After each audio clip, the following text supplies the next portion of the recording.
Two people get the exact same raise, same job, same city, same amount of extra money hitting their account every month. 18 months later, one of them has paid off debt and started an investment account. The other is somehow more broke than before the raise even happened. Same income, same opportunity, completely different outcome. If money problems were really just about how much you earn, that shouldn't be possible. But it happens constantly, to lottery winners, to athletes, to anyone who suddenly makes more. Something other than income is deciding who keeps money and who doesn't. That something was mapped out in one of the most talked about money psychology books ever written. Here are 5 ideas from that book that explain why bank balances often have less to do with math and more to do with what's running quietly in the background of your mind. Long before you ever earned a paycheck, you were already being trained on how to handle one.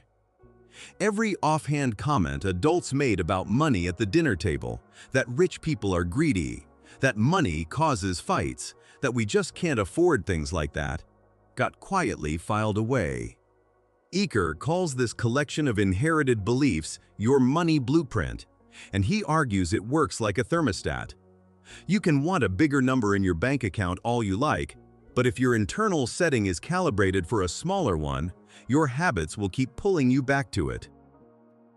That's why so many people who come into sudden money, an inheritance, a bonus, a windfall, find a way to lose it.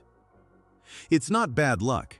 Their internal setting never changed, so their spending, saving, and risk-taking behavior quietly drags the number back to where it should be.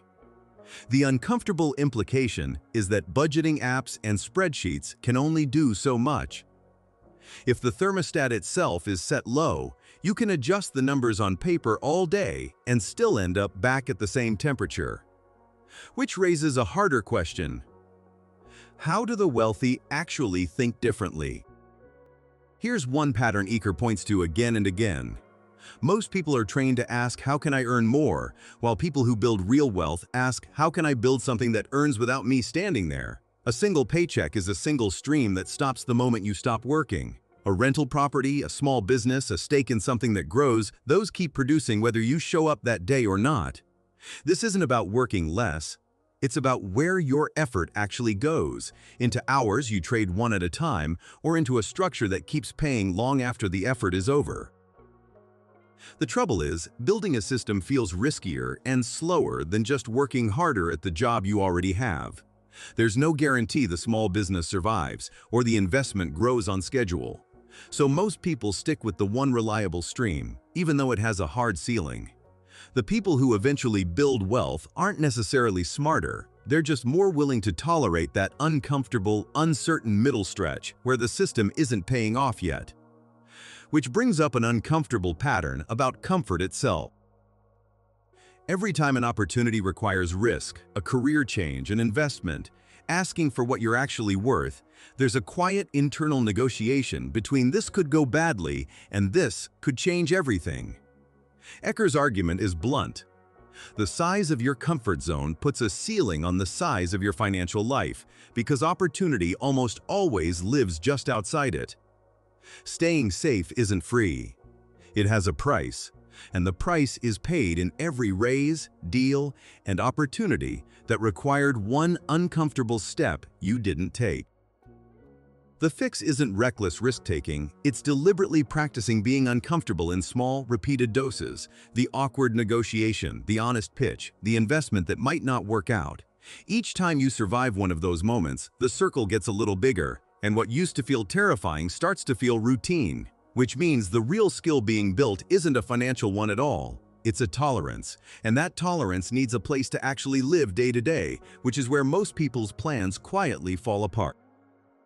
Ask most people what they'd do with double their income, and you'll get a version of the same answer. Pay off some debt, save a bit, finally relax. Eker's blunt counterpoint is that if you can't manage a small amount of money well, you won't magically manage a large amount well either. The habits just repeat at a bigger scale. His fix isn't a complicated formula. It's absurdly simple. Split every dollar that comes in across a few clear buckets the moment it arrives. Spending, saving, investing, giving. instead of letting it all pool into one account and disappear into whatever feels urgent that week. The amounts matter less than the habit itself. Even setting aside a small, consistent percentage for saving and investing before spending touches the rest starts training the same muscle that eventually manages much larger sums. It turns money management from an occasional emergency reaction into a boring, automatic routine. And boring is the point. The people who keep wealth long-term usually aren't the flashiest earners. They're the most consistent bucket fillers. Which leaves one last, stranger idea about how identity fits into all of this. Here's the idea that sounds the most like self-help fluff, until you actually sit with it. Eker argues that lasting financial change usually starts with a shift in self-image, not a shift in strategy.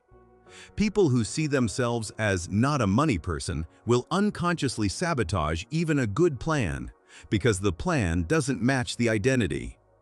People who start thinking, speaking, and making decisions like the version of themselves who already handles money well tend to actually start handling it well. The behavior catches up to the self-image, not the other way around. That's not a suggestion to fake confidence or pretend to be wealthy. It's closer to rehearsal.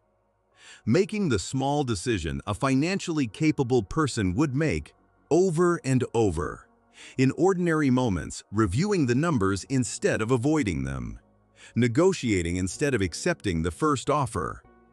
Investing the boring small amount instead of waiting for a bigger one. Eventually, the rehearsal stops feeling like acting. It just becomes who you are.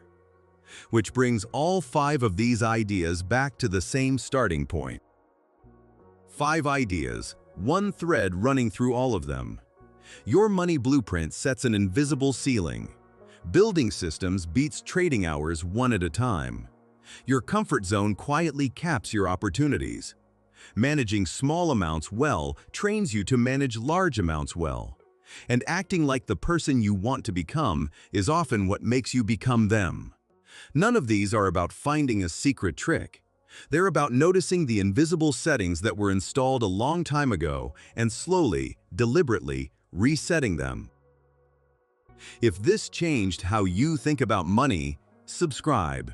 Next up, we're unpacking a book that explains why smart, hard-working people still lose all their money.